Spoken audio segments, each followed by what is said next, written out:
దేవుని వాక్యం చదువుకున్నాం.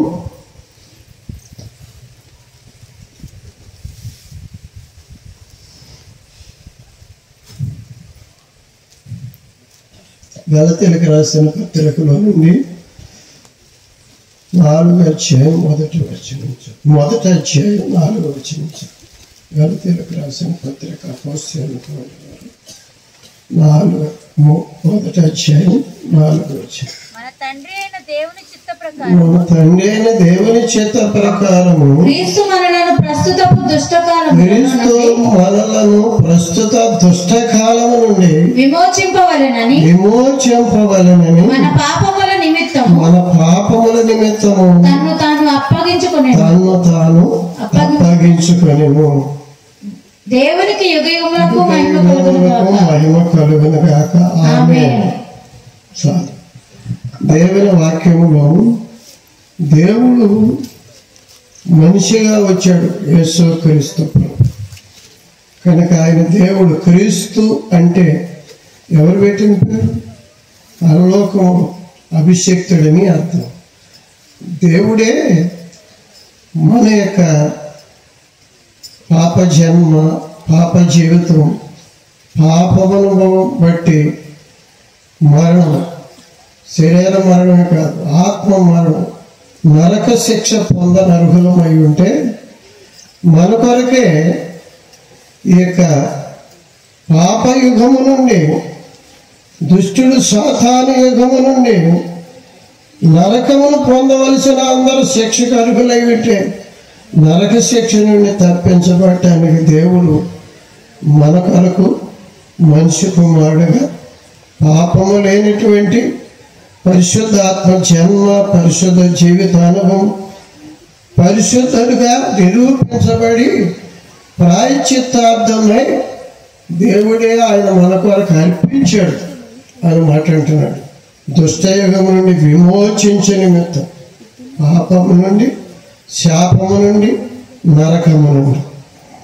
కనుక మన కొరకు పంపబడినటువంటి దేవుడు, అవును, దేవుని కుమారుడైన యేసునందు మనము అంగీకరించకపోతే వేరే శిక్ష తప్పించుకుంటే దారి లేదు.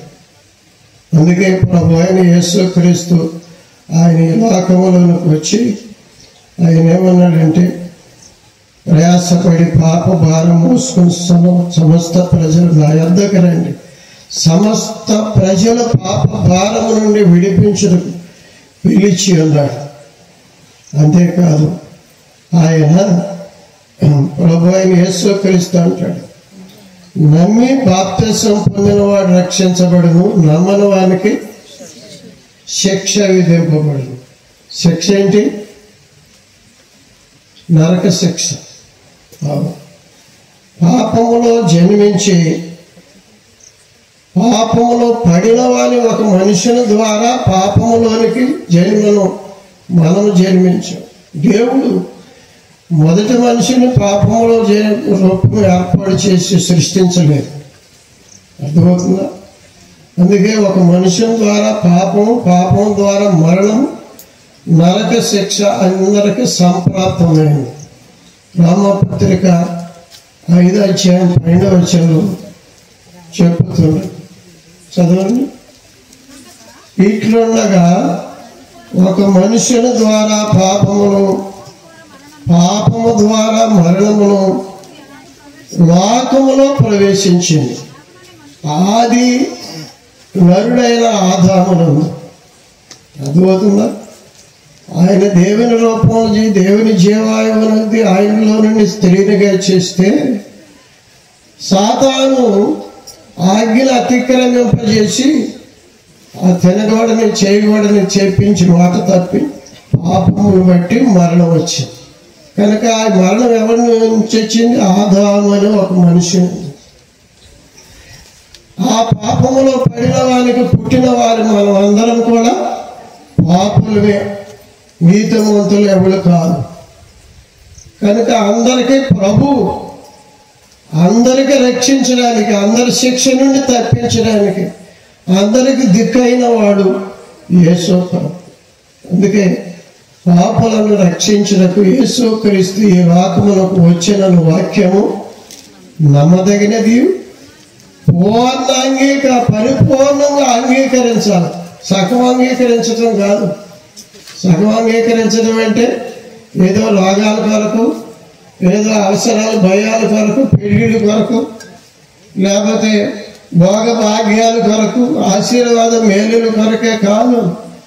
దేవునిగా మనము దేవునికి దూరం చేసినటువంటి దేవుని స్వరూపమును, దేవుని నివాసములకు, దేవుని యొక్క దగ్గరికి నుండి వచ్చిన మనం దేవుని దగ్గరికి వెళ్ళవలసిన వారమై ఉండగా దూరం చేసింది పాపం.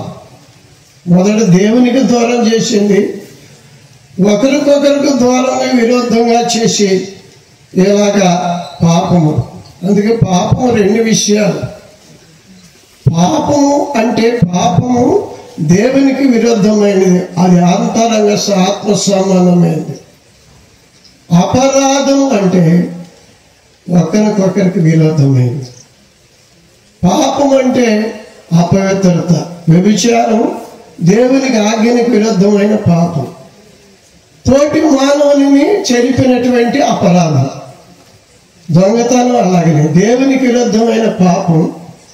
తోటి వారిని దోచుకున్న, దొంగిలించిన అపరాధం. ఈ పాపములో అపరాధములోనూ పడిన వారికి అందరికీ ఈ శిక్ష తప్పదు. అందుకే ఈ మనుషులు పుట్టటమే అనవసరం అనుకుంటారు. మరణం పొందవలసి వచ్చినప్పుడు పాపంలోనే ఉండి దేవుని తెలుసుకోకుండా చనిపోయేవాడు చాలామంది. ఎందుకు పుట్టానురా అని చెప్పి చస్తే మేలు అనుకుంటారు. అద్భుతంగా, ఎందుకంటే అంత భయంకరమైనటువంటిది ఇది. దుష్ట యుగము, పాప యుగము. అవును, అందుకే దీని నుండి విడిపించడానికే, శిక్ష నుండి తప్పించడానికి మన కొరకు అనుగ్రహింపబడిన వారిని అంగీకరించడానికి ఈ వాక్యము నమ్మదగినది. తిమోతి పత్రిక 1వ అధ్యాయం 15వ వచనం. పాపులను రక్షించుటకు క్రీస్తు యేసు లోకమునకు వచ్చిన వాక్యము నమ్మదగినది. సగం అంగీకారం కాదు, విన్నారా? పూర్ణ అంగీకారం. అవును, పరిపూర్ణంగా అంటే అపరాధం కొరకే కాదు. అపరాధం అంటే వ్యభిచారణ క్షమించే, శిక్ష అంటే క్షమిస్తాడు. ఆ మనసు పోవాలంటే, పాపం పోవాలంటే ప్రభువు వాక్యమును ఒప్పుకొని, ప్రభు రక్తములో పాపం, హృదయమును మనసు రక్తములో పాపం, ఆత్మలో పాపం కడుక్కొని ప్రభు జీవముతో నిర్దోషులుగా, నీతిమంతులుగా, దేవుని స్వభావములో పరిశుద్ధ గుణములు, లక్షణము, జీవిత అనుభవంలోనికి మార్చబడాలి.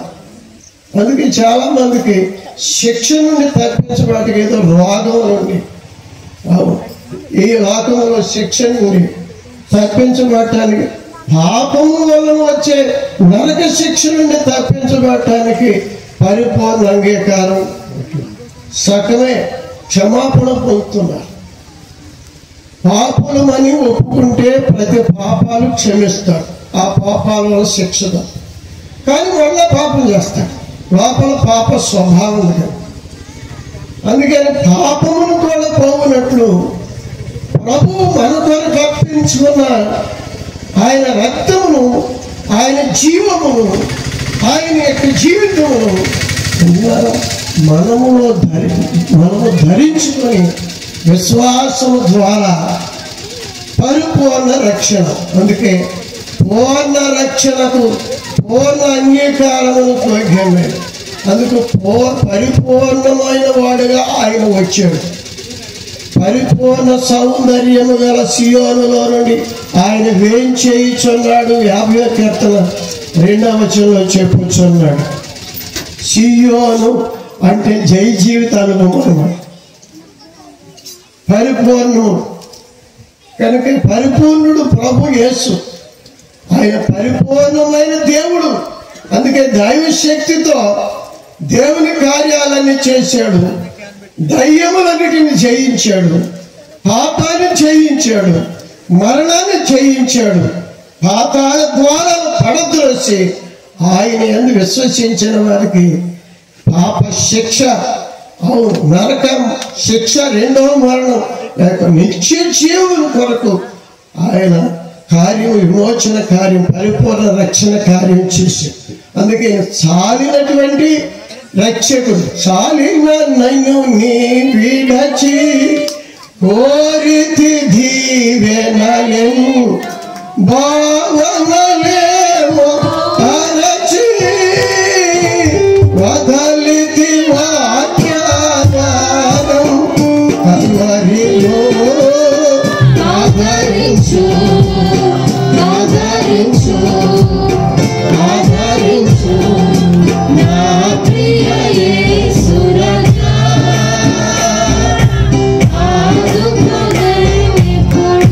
వేదనలో వేదనలో నిన్ను వీడి పోనీయకు, నిన్ను వీడి పోనీయకు.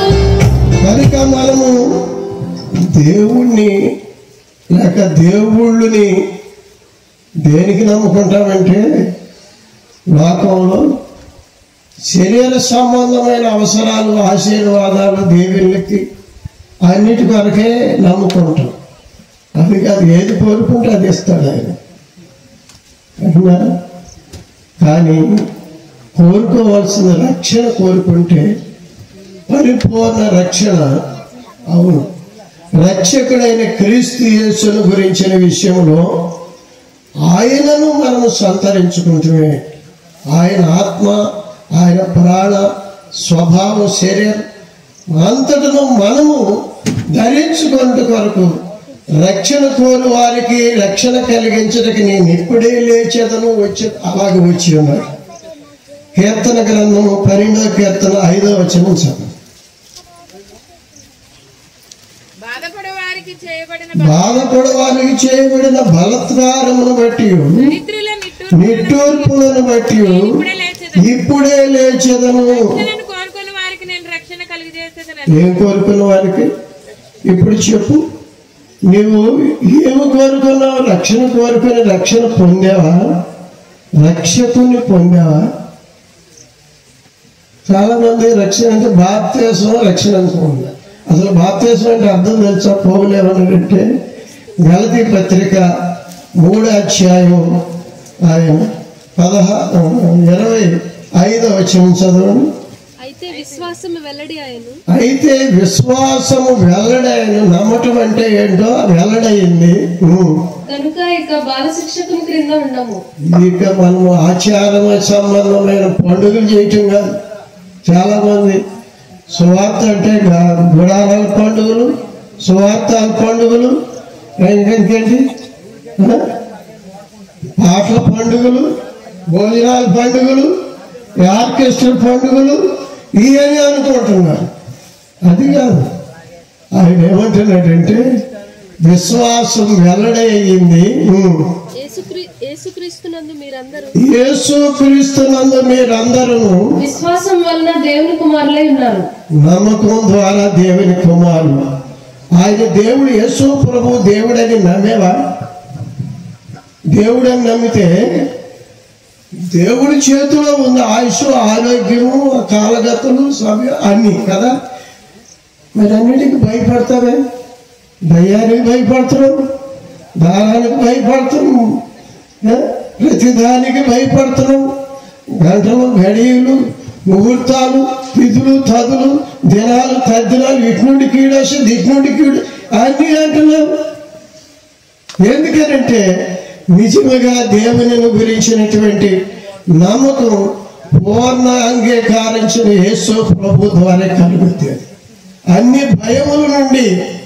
అందుకే ఆయనను గురించిన భయము దేనికి భయపడకుండా అన్ని భయాల నుండి విడిపించే పాప భయము నుండి, మరణ భయము నుండి, సైతాన భయము నుండి, యుగ శక్తులు, దేవతల శక్తులు, దయ్యాల శక్తులు, ప్రతి విధమైన శక్తుల భయము అన్నిటికీ సరిపోయిన దేవుడు అనే ఆ విశ్వాసము దేవుని ఎందుకు అది నీతి. అందుకంటే ఈ నీతి వెల్లడయ్యింది విశ్వాసం ద్వారా అని చెప్పుచు క్రీస్తులోనికి బాప్తిసం పొందిన మీరందరూ క్రీస్తును ధరించుకొని ఉన్నారు. ఏంటంటే ఎట్లా ధరించుకున్నారు? బాప్తిసం రోజు నీళ్లతో మునుగుల ద్వారా కాదు. అర్థమవుతుందా? పునర్జన్మ సంబంధమైన పరిశుద్ధాత్మ ద్వారా నూతన స్థితి. యెహెజ్కేలు గ్రంథంలో 36:26 అంటాడు. అందుకే హృదయమును మారుస్తా, రాతి గుండి తీసుకొచ్చి మాంసం గుండి వేస్తా. మాంసం ఉన్నారా? మనస్సును మారుస్తా, నూతన మనస్సునిస్తా, నూతన హృదయం ఇస్తా. శరీర స్వభావం కూడా తల్లి స్వభావం, తండ్రి స్వభావం, మేనమాన స్వభావం, ఆదాము పాప స్వభావమును బట్టి కలిగే ఈ భయములు, భ్రమలు, అలవాటుతో వచ్చిన పాపపు యొక్క వ్యసనాలు అన్నిటిలో నుండి వీడు క్రీస్తు స్వభావములో పాలివారు. అందుకే క్రీస్తు యేసునందు విశ్వసించినటువంటి వారికి, రక్షణ కోరు వారికి ఆయన ఆత్మను, ఆయన మనసును, ఆయన స్వభావం గుణలక్షణ ధరించుచున్న అనుభవం కలిగించడం కొరకే ఆయన చనిపోయింది, ఆయన తిరిగి లేచింది, ఆయన దేవుడని నిరూపించుకుని ఆయన సజీవుడిగా ఉన్నత స్థలమందు పరలోకములో అన్ని లోకములు, అన్ని రాజ్యముల పరలోక రాజుగా, పరలోక దేవుని అధికారం, శక్తిని కలిగి ఉండి ఆయనను అంగీకరించిన వారికి అన్ని భయములు, అన్ని అధికారం, సైతాన్ అధికారం, పాప అధికారం, శరీర వ్యసనాల అధికారం విడిపించి ఆయనతో పాలివారికి. చదవండి. నూతన హృదయము, నూతన మనస్సును, నూతనమైన స్వభావం కలుగు. యెహెజ్కేలు గ్రంథం 36:26. హృదయమును నూతనం అంటే క్రొత్త హృదయము. ఆయనది ఎప్పుడు క్రొత్తదే, పరిశుద్ధమైంది, జీవం గలదే, ఆ పాపము లేని ఆయన ఆత్మ తీసివేసి, కఠినమైన మనసును తీసివేసి, అవును అవును మెత్తని మనసును ఇంకే ఫిలిప్పీ పత్రికలో వివరించాడు. క్రీస్తు యేసు కలిగిన మనసును మీరును కలిగి ఉండి అని 2వ అధ్యాయంలో ఫిలిప్పీ పత్రికలో 5వ వచనం. అంటే క్రీస్తు మనసు, క్రీస్తు ఆత్మ, క్రీస్తు యొక్క స్వభావం. ఈ శరీరకు రూపం ఎట్లుందో ఈ యొక్క శరీరము రూపంలాగా ఆత్మ సంబంధ దేహము ఆత్మ రూపం ఉంది. అవును, చూసి దృష్టి మార్చేటట్లు, పాపము దృష్టి, కాపు దృష్టి, వ్యసనపు దృష్టి, నోరు పెదవులు మాటలు మారేటట్లు, వినికిడి మారేది, ఏ వినాలో ఏ వినకూడదు, అబద్ధాలు, అసత్యాలు అవి అని చెప్పి గ్రహించినట్లు ఏ మార్గం నడవలసిన మార్గము. అందుకే అంటున్నాడు, మీరు ఆయన నమ్ముకుని పాపులమయ్యా, మా పాప యుగము నుండి, పాప జన్మ జీవితము నుండి, పాపము నుండి విడిపించడానికి వచ్చామని. పాపులం అంటే ఆయన మీకు ఈ వాక్యము ద్వారా, ఆత్మ ద్వారా హృదయం, మనసు తెరిచి బోధిస్తాడు. దీనులమై అవునయ్యా, ఈ విషయంలో మేము నరకానికే పాత్రలు, ఈ పాపము నుండి విడుదల పొంద నేర్పిస్తాడు. విధేయులై జీవమునిచ్చి, శక్తినిచ్చి, చేయగోడను మానిపించి, వినగోడను మానిపించి, తినగోడను మానిపించి, నడవగోడను మానిపించి మారుస్తాడు. ఆ మాట చదవండి. ఆ మాట ఇంకో మాట చదివి ముగించుకున్నాం. మనం కీర్తన గ్రంథంలో 25వ కీర్తన 6వ వచనం చదవండి. 8వ వచనం. యెహోవా ఉత్తముడును మంచివాడును సత్యవంతుడై ఉన్నాడు. యథార్థవంతుడనై ఉన్నాడు. ఆయన మాట సత్యం, యథార్థవంతుడంటే ఏమాత్రం చీకటి లేదు. ఈ బైబిల్ గ్రంథంలో మాటలన్నీ సత్యవేద గ్రంథం అని అందుకే నెరవేరే ఒక సున్నైనా పోలైనా కొట్టివేయబడేది లేదు. ఇది కొట్టివేయాలనుకున్నవాడు, తీసివేసిన వాడు శాపగ్రస్తుడు అవుతాడు. పరలోక రాజ్యంలో పాలి పంపులు ఉండవు.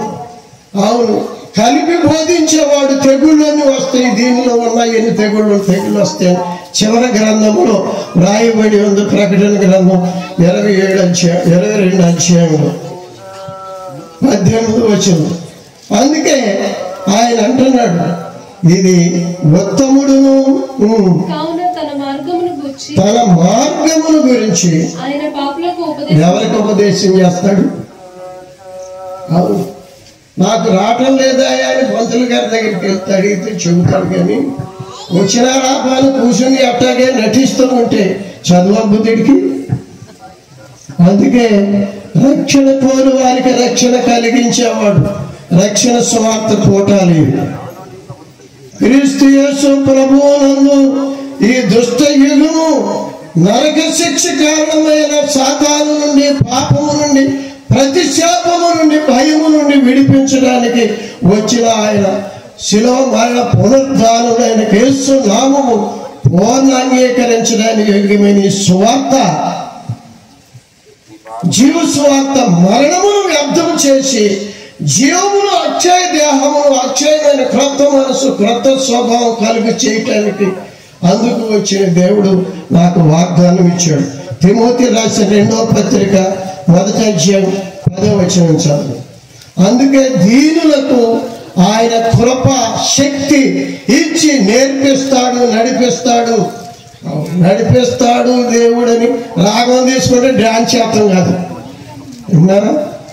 దేవుని కొరకే, పరలోకం కొరకే ప్రతి వారు ఎదుట దేవునికి విధేయులుగా, దేవునికి ఇష్టలుగా, దేవుని పిల్లలుగా, విశ్వాసాలుగా నిలబెట్టి నడిపించి అనుభవం కలిగిన వాడు.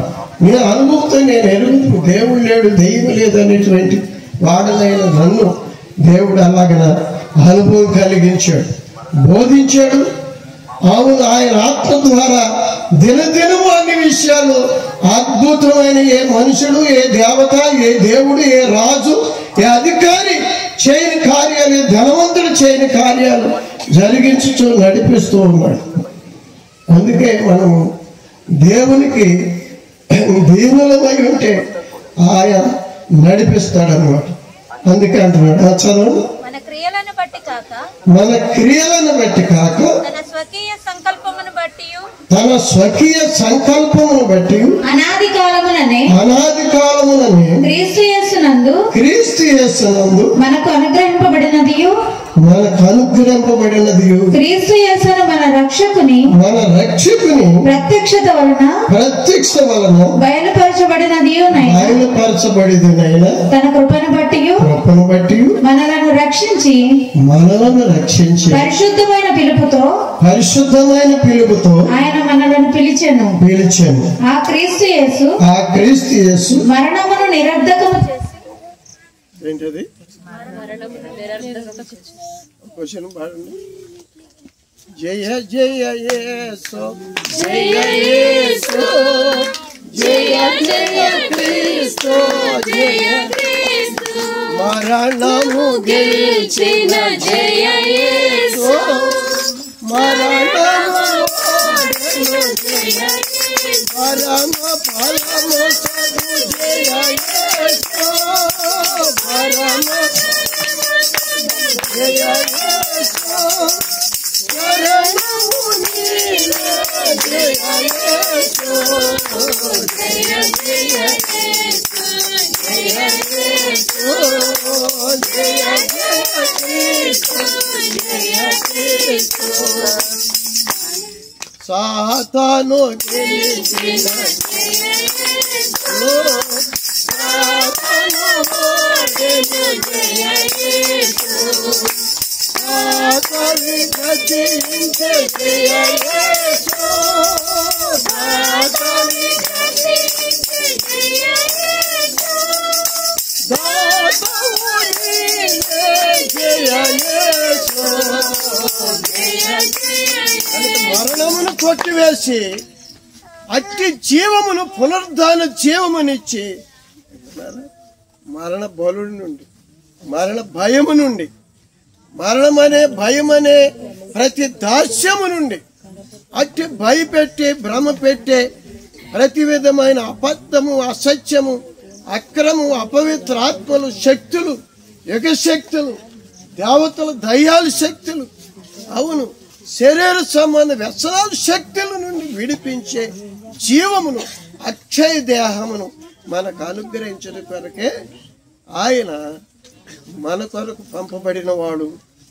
మన కొరకే అవును బోధించి తెలియపరిచి విశ్వసించు ప్రతి వారిని క్షమాపణ, విమోచన, ఈ దుష్టయుగం విమోచించడం కనుక ఆయన మన కొరకు పంపబడినవాడు.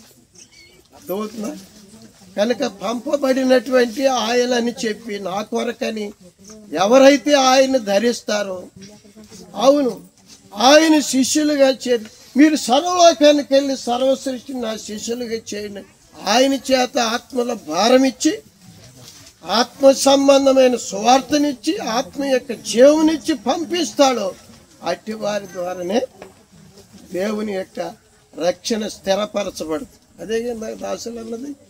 ఇట్టి రక్షణ ప్రభు బోధించడం ద్వారా ప్రారంభమై విశ్వసించిన వారిలో సూచక్రియలు, మహత్కార్యాలు, అద్భుత కార్యాలు ఒకరిలో నుండి ఒకరిలో నుండి అందరూ స్థిరపరచబడుచు. ఇట్టి రక్షణ నీవు నిర్లక్ష్యం చేస్తే ఇంకా ఈ శిక్షను ఎలా తప్పించుకుంటావు? అందుకే మన శిక్ష నుండి, మన యొక్క పాపం వలన వచ్చే అవును శాపం వలన వచ్చే శిక్ష వలన వచ్చే నాశనము, నరకము నుండి ఆ నాశన పుత్రుని తప్పించబట్టు కొరకు మనం విశ్వసించాలి. ఈ సువార్తను నమ్మాలి. అర్థమవుతుందా? అంగీకరించాలి. అవును విశ్వసించి పాపులు మనం ఒప్పుకుంటే బోధిస్తాడు మనకి. అందుకే పాపమును, నీతిని, తీర్పును గురించి ఒప్పించడానికి నేను పరిశుద్ధాత్మను పంపిస్తానన్నాడు ప్రభు అయిన యేసు క్రీస్తు. ఎందుకని పరిశుద్ధాత్మ ఎందుకు అనుకుంటున్నారు? పాపమును గురించి, నీతిని గురించి, తీర్పును గురించి దేవుని ఎరగిన లోకములో ఉన్న వారిని ఒప్పించేటానికి ఈ ఆత్మ సంబంధమైనది జీవవాక్యం సువార్త అంటే. కనుక అది నిన్ను ఒప్పిస్తుంటే, నిజమేను ఒప్పుకోవాలని ఉంటే, నమ్ముకోవాలి, అంగీకరించాలని ఉంటే, రక్షణ కోరుకుంటే, రక్షకుడిని అందుకొని ధరించాలని ఉంటే, మనం ఈ రాత్రి కాలం దేవుని సన్నిధిలో దేవుని వాక్యమైన ప్రార్థిస్తున్నాం.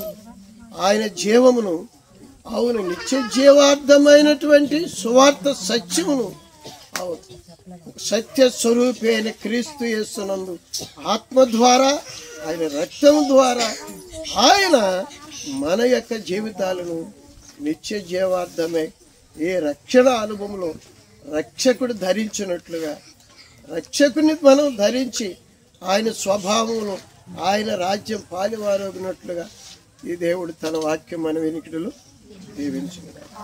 ఆమేన్. ప్రార్థన చేసుకోండి. ప్రార్థన చేసుకోండి. ప్రేమ నమ్మకం కలిగిన పరలోకపు తండ్రి, ఏ రాత్రి కాలమందు దేవా నీవు నీ నామమును బట్టి దేవా ఈ యొక్క సువార్తను దేవా నీవు వినిపించు. నీవు దుష్టయుగము నుండి తప్పించుట కొరకు, రక్షించుట కొరకు, విమోచించుట కొరకు, విడిపించి జీవమనే కృపావరము, దైవ స్వభావమును పాలువారగుట కొరకే నీవు వాగ్దానముగా, వరదానముగా నీవు నీ నామమును వచ్చి విశ్వసించు వారు పూర్ణ అంగీకారమించి రక్షణ కోరు రక్షణ కలిగించిన అనేకులు రక్షణ కలిగించమని, అనేకులు నీతిమంతులుగా తీర్చమని, నీ యందు సజీవులుగా, సాక్షులుగా ప్రతి భయముల నుండి, బాధల నుండి విడిపిల పొంది విశ్వాసమునందు జయ జీవిత అనుభవములో సియోనులో దేవాని సియోను జయ జీవిత అనుభవములు సజీవ సాక్షులుగా నిలిపి నీ రాజ్యం మహిమ కొరకు నిలబెట్టుమని ఈ మాటలు ముద్రించమని ప్రార్థిస్తూ, వెంకట ప్రభా మా ముందున్నటువంటి రేపు మధ్యాహ్న కాలము, రేపు రాత్రి ఎల్లుండి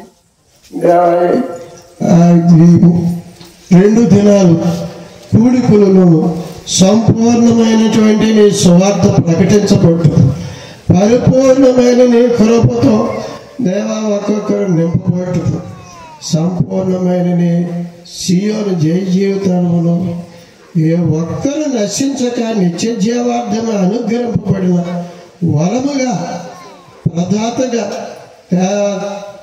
నిత్య జీవార్థమైనటువంటి సాలినటువంటి యుగములు తండ్రివి, రక్షణకర్త, సృష్టికర్త, ఆదరణకర్తగా నేను అనుభవించుటకై నడిపించగల తండ్రి అని ప్రార్థించుకొనచ్చు.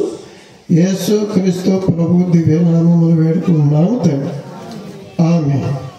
మన ప్రభు అయిన యేసు క్రీస్తు వారి కృప, తండ్రి దేవుని ప్రేమ, పరిశుద్ధాత్మ యొక్క నివాసము, దేవదేవుని కాపుదల ప్రతి వారు రోగులను, పాపులను, నశించి పాత్మలను తోడేయండి, నిత్య మహిమార్థమై నడిపించునుగా.